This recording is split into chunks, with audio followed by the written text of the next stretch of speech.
Au terroir, allons donc découvrir la ferme distillerie de Faronville où Pauline Leluc nous attend pour nous dévoiler les secrets d'un whisky made in France.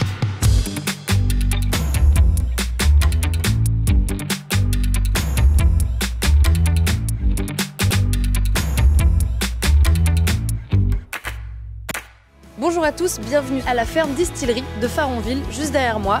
Une ferme qui se situe dans le Loiret et qui produit depuis quelques années de la vodka, du gin et aussi depuis très récemment du whisky. Donc nous allons suivre avec la famille Leluc, avec Pauline Leluc, tout le processus pour faire un bon whisky français. On est ici dans la ferme distillerie de Faronville qui élabore des spiritueux, notamment vodka et gin à partir de pommes de terre, donc de nos pommes de terre, et également des whiskies single malt à partir de notre orge. Là, on se trouve dans une ferme distillerie, mais qu'est-ce qu'une ferme distillerie exactement ? Alors une ferme distillerie, par définition, c'est une ferme, donc des agriculteurs qui produisent des spiritueux à partir des matières premières qu'ils élaborent dans leurs champs. Ce concept de ferme distillerie n'est pas très répandu en France. Et fermes distilleries qui font du whisky, on n'est pas 10. On est avant tout agriculteurs, ça fait 20 ans qu'on est agriculteurs. Donc on a cette expertise de la production de la matière première et on est aussi passionné de spiritueux. On s'est dit mais on a tout sous la main, on a ce côté agricole, ce côté passionné du spiritueux. Donc lançons-nous dans cette belle idée un peu folle mais assez ambitieuse de ferme distillerie. Et donc quand est-ce que s'est lancée cette distillerie après la ferme ? Alors on a commencé avec les vodkas en 2018, on a développé la gamme donc avec des vodkas vieillis, du gin et puis maintenant le whisky qui a démarré en production il y a un peu plus de 4 ans et en commercialisation l'hiver dernier. Donc là on se trouve dans la brasserie. Oui. Pourquoi est-ce qu'on parle de brasserie alors pour nous la brasserie c'est la bière? Quel est le lien en fait avec le whisky? Comment ça se passe? Alors tout simplement parce que le whisky c'est une bière qu'on a distillée et fait vieillir 3 ans dans un fût de chêne. Donc on est équipé exactement de la même manière qu'un brasseur. On va partir de la matière première qui est l'orge qu'on va faire malter. Qu'est-ce que vous appelez malter? Alors malter de l'orge en fait c'est mettre les grains d'orge dans une ambiance humide pour les faire germer. Et en fait on va enclencher par cette germination le processus de libération des sucres. Une fois que le brassage sera terminé, on va transférer ce jus sucré dans nos cuves de fermentation. Donc ça va durer à peu près 3 jours. Et au bout de ces 3 jours, on va maintenir une température d'à peu près 25 degrés dans nos cuves. On va obtenir ce qu'on appelle une cervoise, c'est-à-dire une bière dans laquelle on n'a pas mis de houblon. On va aller distiller cette cervoise dans notre alambic. Très bien. Et donc la prochaine étape, c'est la distillerie. Exactement. En fait, dans une distillerie, la pièce maîtresse, c'est un alambic. Une distillerie n'existe pas sans cet alambic. Nous, ici à Faronville, on travaille sur un alambic hybride qui est composé de 3 éléments, donc une chaudière, une colonne de rectification et un réfrigérant. L'idée de l'alambic, c'est d'aller récupérer les degrés d'alcool qu'on a produits au préalable à la brasserie. Il faut séparer les degrés d'alcool, les vapeurs d'alcool des vapeurs d'eau. D'accord. Alors, vu comme ça paraît simple à faire.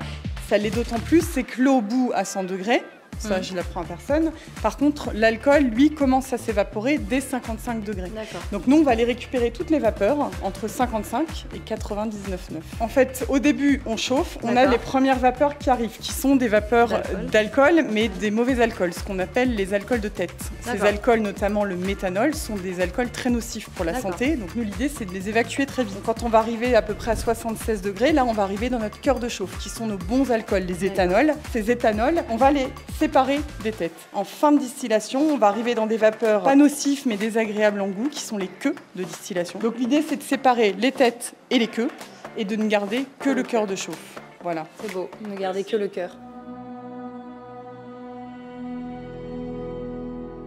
Et donc là, nous sommes dans le chai, c'est la 3e étape de cette fabrication de whisky, de vodka, de gin. Expliquez-nous un peu le rôle du chai dans cette distillerie. Nous, on fait vieillir une partie de nos vodkas et aussi et surtout, on va faire vieillir tous nos whiskies. Un whisky doit vieillir minimum 3 ans dans un fût de bois pour avoir l'appellation whisky. Et puis on va également travailler sur des fûts qui auront contenu précédemment des alcools, notamment des vins. Ces fûts se seront imprégnés de l'alcool.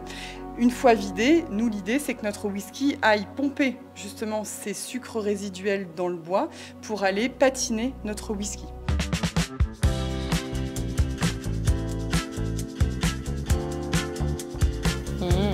Ça donne envie. Je vais tremper mes lèvres quand même.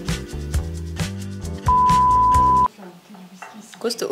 On a un whisky qui est vieilli en fût de Bourbon, Chardonnay et Marsala. qui est celui qu'on appelle terre de Silène. On en a un qui est vieilli en fût de Bourbon et Banyuls, qui est le terre de Saint-Vincent. Et notre troisième whisky, il est vieilli en fût neuf et fût de Bourbon. La matière première est la même, mais la façon de travailler est différente. Et donc, tu arriveras vraiment sur 3 produits bien différents, mais en restant toujours dans la catégorie des single malt. Un single malt, c'est un whisky qui aura vieilli dans la même distillerie et qui ne sera fait qu'à partir de 100% d'orge maltée. Tu as des whiskies qui sont faits à partir de blé, tu as des whiskies qui sont faits à partir de seigle. Et la matière première va vraiment te donner une différence de goût. Et votre préféré? Ah bah nous on est sur des single malt. Est-ce que tu pourrais me réexpliquer ce que tu m'as dit sur la tourbe? D'où ça vient? Alors un whisky tourbé, contrairement à ce qu'on pourrait penser, le côté tourbé, ce côté très fumé typique, ne se joue pas au chai, pas du tout. En fait, c'est bien en amont. Lors de son maltage, quand il était dans une ambiance humide, on a fait brûler des blocs de tourbe aux 4 coins de la pièce. Ça va dégager une fumée très épaisse et surtout très forte qui va marquer le malt. Donc vous n'en faites pas ici, parce que ce que tu me disais, c'est qu'en France, on n'a pas le droit d'exploiter la tourbe. Voilà, exactement. Comme en France, on ne peut pas exploiter la tourbe. Si ici, à la distillerie de Faronville, on avait voulu faire des whisky tourbés, il aurait fallu aller se fournir dans des maltes étrangers.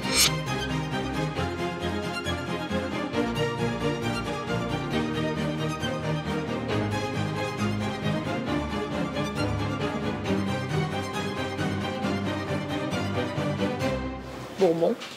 Ouais, ok, d'accord. Un de l'eau dans son élément naturel. Ah bah là, je suis au musée, tu vois. Je cherche des œuvres d'art. Quelle est votre quantité de production en général sur une année, par exemple? On produit entre 180 et 200 fûts par an, en sachant qu'un fût représente à peu près 350 bouteilles. En comparaison avec le vin, est-ce qu'un whisky peut vieillir en bouteille? Est-ce qu'on peut revendre 15 ans plus tard un whisky plus cher qu'on l'a acheté? Alors, en fait, un whisky continue à évoluer tant qu'il est dans le fût. Ce qui fera évoluer son goût, ça sera le volume d'air qu'il y aura dans la bouteille. Il n'y a pas 36 solutions. C'est soit vous mettez votre whisky dans une bouteille plus petite, soit vous vous dépêchez de finir la bouteille. Choisis la deuxième option. Là, on est à 2 ans de vieillissement. En fût Bourbon. Donc encore trop jeune. Oui, c'est trop jeune. Ouais. Et là, tu es sur un whisky, le côté très céréalier et très brut. Je peux goûter? J'ai mal à la tête là, c'est une humeur. Bah là, 63. T'es à 63 degrés là. Alors ça a perdu un petit peu avec la part des ans. Ah bah t'as voulu jouer? Ouais, tu mais l'autre, on est à ton 3e. Oui, mais écoute, moi j'ai oui, mais là, un sang familial plutôt résistant.